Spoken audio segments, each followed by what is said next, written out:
It is the holidays, everybody. How's it going? My name is Hunter Christensen, and you are listening to the holiday special of Prompted, the official podcast of the Writing Prompt section on Reddit.com.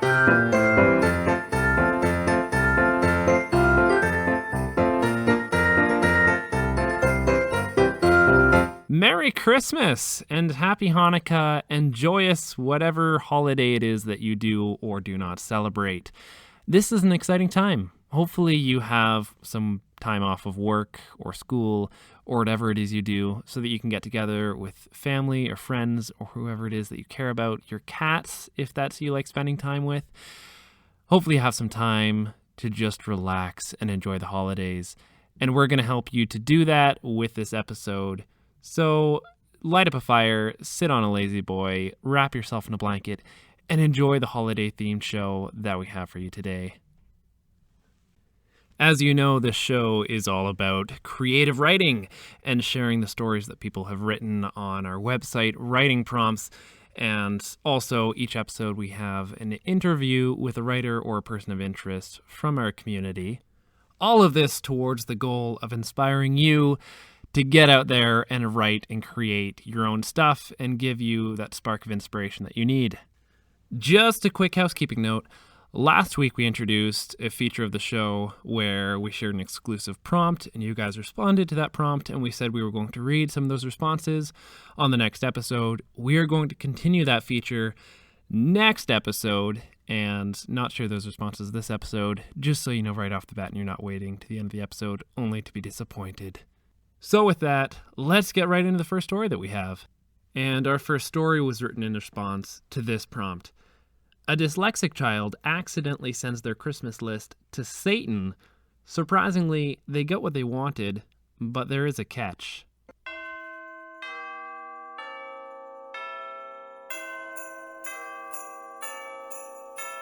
Shreds of wrapping paper flew through the air as Gary tore into yet another box. His parents watched from the couch, wide-eyed and amazed at the ever-growing mountain of wrapping paper and ribbons and bows in the center of their living room.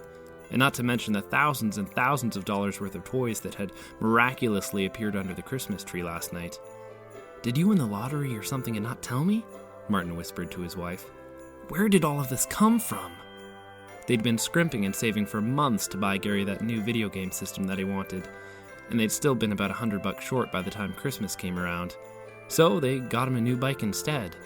But not the insanely expensive one that he'd unwrapped first. That had been a shock. Nancy couldn't even answer. Her eyes were glistening and her smile wavered as Gary brought a present over to her. A slender box wrapped in green and blue striped paper. "I asked Santa for something for you too, Mommy." Tears rolled down her cheeks as she accepted it and managed to thank her son. She opened the box to reveal a diamond necklace that would have looked at home around the Queen of England's neck. Her jaw dropped and she turned to Martin, who was also speechless. "What's this, Mommy?" They managed to turn away from the sparkling diamonds for long enough to see what had come out of the very large box in the center of the room. Some sort of table. It was made of glistening black stone that had seemed to suck in light. There were deep scarlet candles lining the perimeter, and in the center there was a bone-white sheep skull grinning back at them, except the eyes were glowing red, like they were full of fire. "Honey," Nancy said, dropping the diamond necklace and getting up from the couch as quickly as she could. "Don't touch that. You don't know what—" "Dear Gary," he read from a card, completely ignoring his mother's instructions. "I hope you enjoy all the presents. Just make sure to stand at the table and read this incantation when you're done, and we'll call it even." Gary squinted at the paper as his mother tried to tear it out of his hands. "Un vienma pascrece." God damn it. Satan cursed, watching through the eyes of the sheep skull. "He's butchering it. I knew it wouldn't work." He turned to the assembled demons behind him with flames shooting from his nostrils. Whose bright idea was it to have the dyslexic kid read the Latin summoning incantation?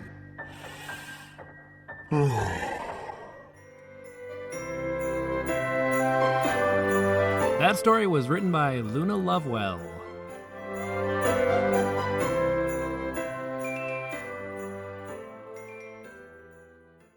For the next prompt, we have returning reader Eleanor Howell to read for us. And I think the story is actually going to be fun if you don't know what the prompt is that it's responding to. So I'm going to let the story play first, and then I'll read the prompt afterwards. Finally, the words I had been waiting, hoping to hear. My thoughts were interrupted by a small voice. "Santa, did you hear me?" the young boy asked, face creased into a frown. I surfaced from my thoughts enough to force out another jolly laugh. The boy on my lap smiled playfully as I bounced him on my knee. His parents stood there smiling in joy at his expression, their mouths forming silent thank yous. If they only knew that I should be thanking young Timothy. "Of course, my dear boy, I would be glad to grant your Christmas wish." With a squeal, hands clapping, I set Timothy down so that he could return to his parents. As another child was allowed to come from the front of the line, I let my mind drift once again, letting my body go on autopilot to respond and keep track of wishes. Within an hour, the mall closed and there were cries of distress from the children who hadn't got a turn. I hefted myself from the plush red chair and released a laugh that shook my full belly, one hand stroking my white beard. "Santa will be back tomorrow, children, I promise. Tonight, though, I must get back to the North Pole." Briskly, I walked to the exit. As soon as I was outside, I glanced around to make sure no one was watching. A gesture of my hands, and the insides of the security cameras filled with snow and ice, forcing them to malfunction. Which means they recorded nothing as I exhaled and a small glitter-filled blizzard formed around my body. Within seconds, my feet were crunching across hard-packed snow towards my workshop, while back at the mall a few snowflakes landed on the pavement. My normally jolly expression was gone. Instead, my mouth was creased into a thin line beneath my beard, while twinkling eyes now sat hard and cold in my face. The doors to my workshop opened before I reached them, the elves already aware of my arrival and preparing. When Timothy had made his wish, I had broadcast it to every elf. Finally, it was time. The wish had been made, which meant I could finally act, powers unrestricted. I looked below me as I walked into the factory, ignoring the milk and cookies, the giant candy canes, the ribbons and garlands. Instead, I watched as the thousands of elves prepared themselves for war. Weaponry designed to run on snow and ice materialised in their hands, their own powers now just as free as mine, although not quite as powerful. I said nothing when they looked up at me. There was no need. We had been waiting for just this moment since the terrorists had first surfaced. We were all prepared to finally wipe them from the earth. Instead, I raised my hand to the sky, palm open. In it, a snow globe appeared, a perfect replica of the Middle East sitting within. My eyes lit from within as I gripped the globe in my hands. Within seconds, a blizzard was covering the area inside the globe. Across the world, the Middle East was assaulted by a freak blizzard. I released my grip on the snow globe, and it disappeared. Now was the time. Our cover would be perfect. By the time I allowed the blizzard to end, ISIS would be no more. I held my stomach as another laugh blasted out and into the room, my breath carrying with it a dense cloud of snow and glitter. In the halls of my workshop, my laughter echoed, even as my elves and I were transported into an already snow-filled landscape, ready to end this foolishness once and for all.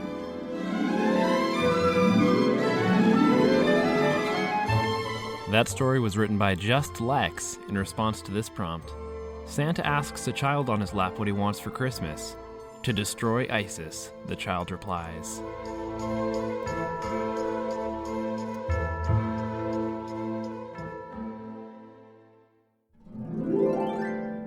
So, for today's interview, I have a gal by the name of Lexilogical, who in real life is known just as Lexi. She is one of the moderators on Writing Prompts, who is known for her feature Ask Lexi that she does every week. I believe it's on Fridays, where you can just go and ask her anything at all about writing, the writing process, about the subreddits. She'll even answer random questions, I'm sure. Like myself, Lexi is a Canadian living here in Toronto, so I had the rare opportunity to actually get together with her in person to have this conversation. So, with no further ado, here is Lexilogical. I always wake up at 5 o'clock anyways, so it's like, I was like... You wake up at 5? Yes, I woke up at 4 p.m. today, and I was lying in bed, I was like, I guess I should get up.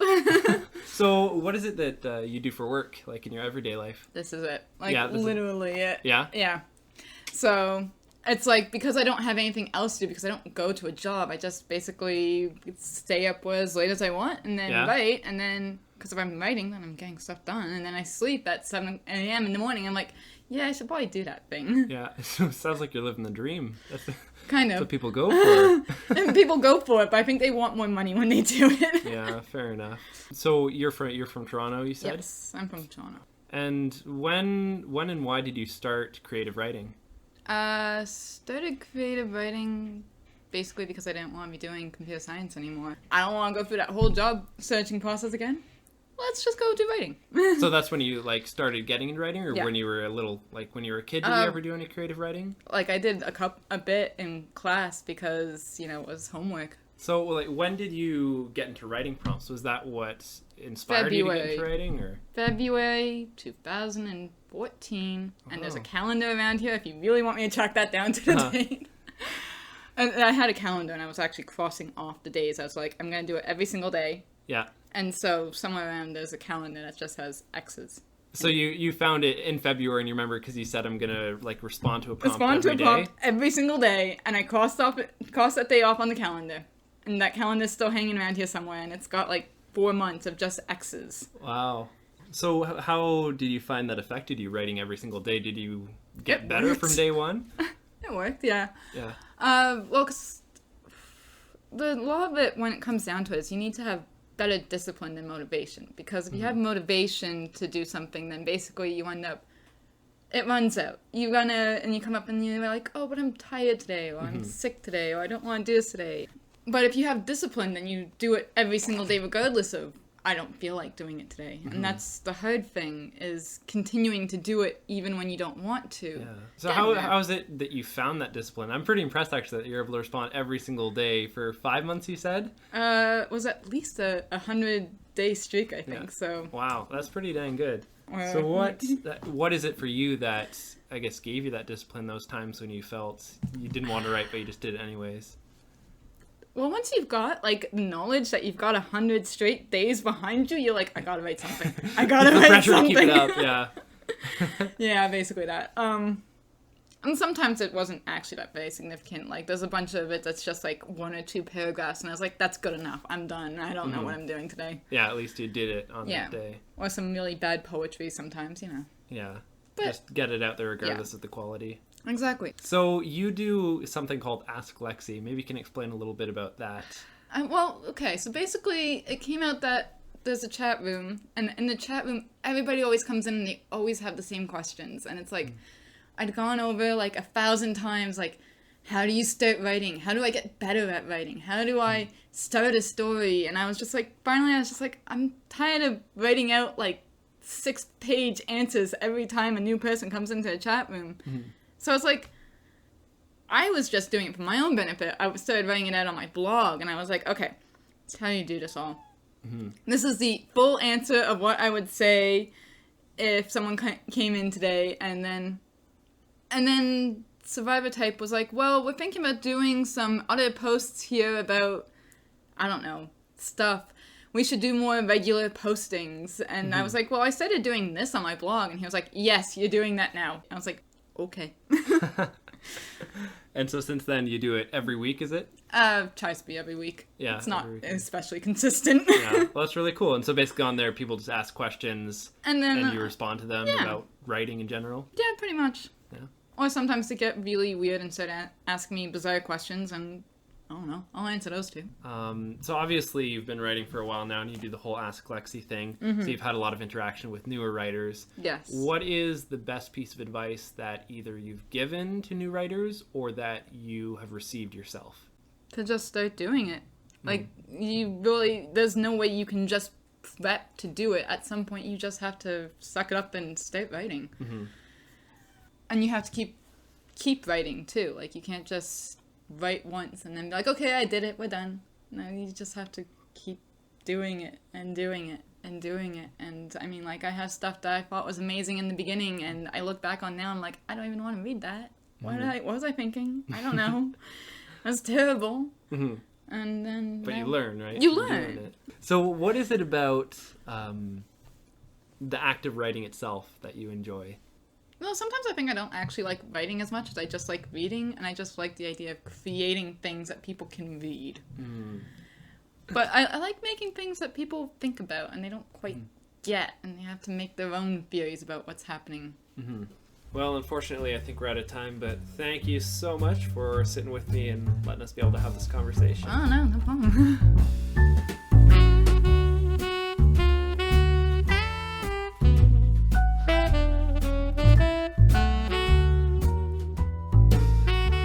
So for the final segment of the podcast today, we are doing 2 stories to 1 prompt. And that prompt is this. It's the coldest Christmas Eve in history, and a poor family is out of coal for the furnace. The only child in the family has 24 hours to get on the naughty list. Father blew into his hands, then clapped and rubbed them together to keep them warm in his thin woolen gloves. Mother wrapped another threadbare blanket tight around her shoulders. My breath steamed in front of my face. "You've got to do it," said Father. His words came out in a chattering, halting pace. Mother looked towards the cold stove. It hadn't been lit in 3 days. We'd made do with hot soup warmed over a small propane camping stove, but Kyle had been caught stealing propane tanks. At least he'd be warm in lockup before he was sent off to the work camps. "There's no other way," said Mother. Her face was pale from the cold, a small amount of snot frozen around the edges of her nostrils. I shook my head. Tears stung my eyes. They felt like they were freezing as soon as they hit the air. "I can't do it." I gave a quick glance to April, who sat in the chair opposite where I stood. "I won't do it." Father pulled a small towel-wrapped bundle from his coat pocket and pressed it into my hands. "I know you're only 12, Brad, but you're the only one that can do it." "No," I whispered. I wanted to drop the bundle and run away, but fear and the cold kept me rooted in place. "Christmas will be in 10 minutes." Mother's coughing fit prevented her from finishing. Father rubbed her back while he stared at me. "Christmas is in 10 minutes. You have to do something big, something bad, in order to get on Santa's naughty list." I was the youngest and only one who still got presents from Santa. "No," I said. April fell forward off her chair. Her toothpick-like legs couldn't support her anymore, so she dragged herself across the room, her thin boots scuffing against the warped wooden floor of our studio apartment. My parents averted their gaze. "Please, Brad." She grabbed my wrist with an icy grip that had strength I didn't know she still possessed. I shook my head and closed my eyes. "Please, Brad," whispered April. "I know what I'm asking you to do." She pulled the towel away from the bundle. It held a snub-nosed .22 revolver. "Please, Brad." My whimpering was the loudest sound in the room. "No." My sniffles echoed off the walls. April glanced at the wall clock. She bit her bottom lip and put the gun barrel under her chin. "Do it, Brad. There are only a few minutes left." "No." "If you don't, we're all going to freeze," April whispered. Tears rolled down her pale cheeks. "Do it, Brad." "No." Father walked up behind me and slammed his fist into the small of my back. Pain and surprise flooded me, and I jumped. The gun went off. We stayed warm through the winter with coal to spare. That story was written by Puns Are Lazy.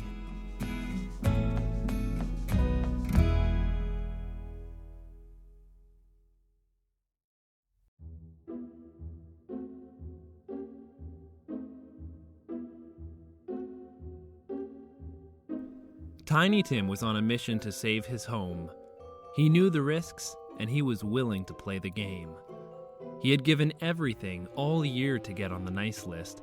He did his chores, he did his homework, and he was even willing to go hungry so his family could get by. All his father needed was a little more time to get things going, but the winter was beyond brutal. They would need just a little bit more time. That's why Tim decided to take matters into his own hands. He knew the rules. Santa would bring gifts for the good kids and coal for the bad ones. If he scored the coal, his family would be warm enough to last the winter. Normally, he would have taken care of the situation diplomatically, sending Santa a letter of request, but it was Christmas Eve. The bureaucratic process of gift requests was already done. There were no takebacks this late in the game. He would have to radically alter his course, do something incredibly despicable that would no doubt get the attention of the jolly gift bringer. This was not going to be a war of attrition, but a single egregious act that would immediately warrant the removal from the nice list. That act? It wasn't kind. It wasn't pretty, and he certainly wasn't proud of it. But he was willing to do it. He just had to do one thing. Nothing. See, Tim was smart enough to know that any act he did to remove himself from the nice list was selfless. Selfless enough to get him back on the nice list. So, he had wagered a gamble. He would intentionally do nothing about his own family's frozen fate and therefore get himself on the naughty list for not taking action when he could. He figured Santa would be right fooled, for he knew that Santa judged the heart and not the action. The risk would be worth it, and soon Tim was fast asleep, hoping against hope that his inaction would land his family with a bounty of coal. Christmas morning came with joy and elation for the family as they retrieved their collective gifts, but Tim could tell the joy was forced. There was no coal to be found. Their fate had been sealed. Tim found many useless toys and trinkets he had requested. His gamble had failed. Left for him in a shoebox full of fun things was a note from the big man himself. "Tim," the note read, "you did nothing to save your family, but I saw that you were doing it in order to save them. That was a very nice thing. Don't think you're the first kid to try to scam me into giving free coal. Merry Christmas. Let's hope you make it to next year." Santa always was a legalistic son of a bitch. That story was written by Dr. Kashmir.